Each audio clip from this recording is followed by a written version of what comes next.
Wes Studi, pictured here in 2014, says he got into acting through community theater. Charlie LA, Getty Images for Disney. The new film Hostiles tells the story of a U.S. Army captain in the Old West circa 1892. He's spent decades fighting Native Americans and seeing his friends killed, and he's ordered to commit an act of humanitarian relief. The bitter veteran, played by Christian Bale, is tasked with escorting an old Cheyenne chief, played by Wes Studi, back to his home valley to die. In the film, Studi only speaks a few words of English. His character's most powerful moments come when he conveys meaning with a gesture or expression. Studi, 70, is himself Cherokee. He was a Vietnam veteran and a Native American rights activist before he found roles, usually playing Native Americans, in films like Dances with Wolves and The Last of the Mohicans.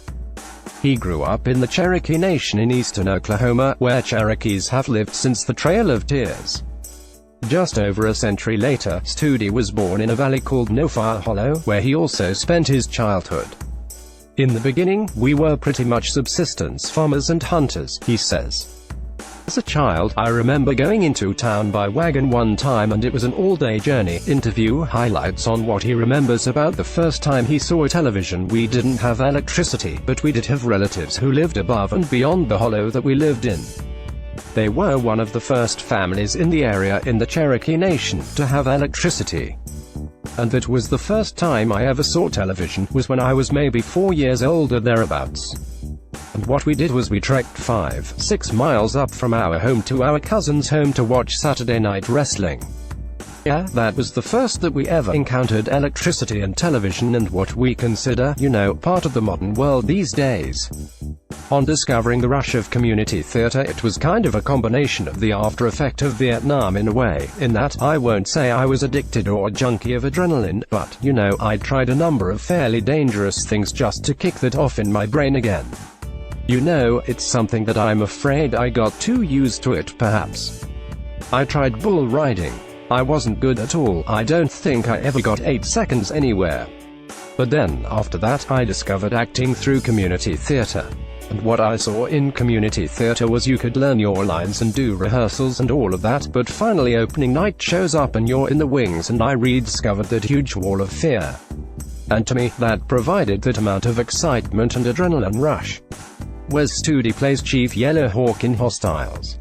Also pictured, Tana Beatty, Laurie Sebastian, Yellow Hawk, Inc. On how Hollywood's attitude toward Native American actors has evolved at times. You're welcome, depending on what's being cast. Dances with Wolves, they wanted authentic-looking Indians in the film, and so they got it.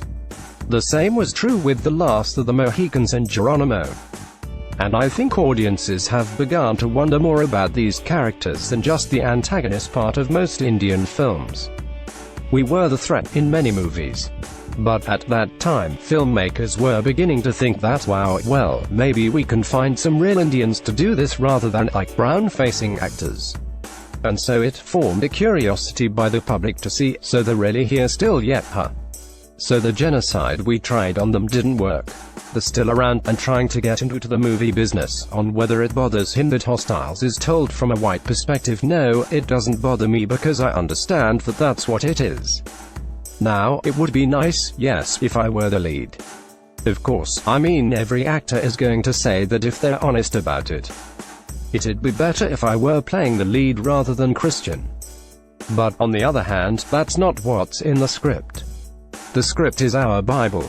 As an actor, that's what you do, you tell this particular story. Now, as time goes on, I hope to find one where I can be in the lead. I think that's every actor's dream, actually, to play lead parts. But no, it doesn't bother me because I've realized from the get-go that this is not a story about my character. My character adds to the story, and is an integral part of it all, but it is not about my character.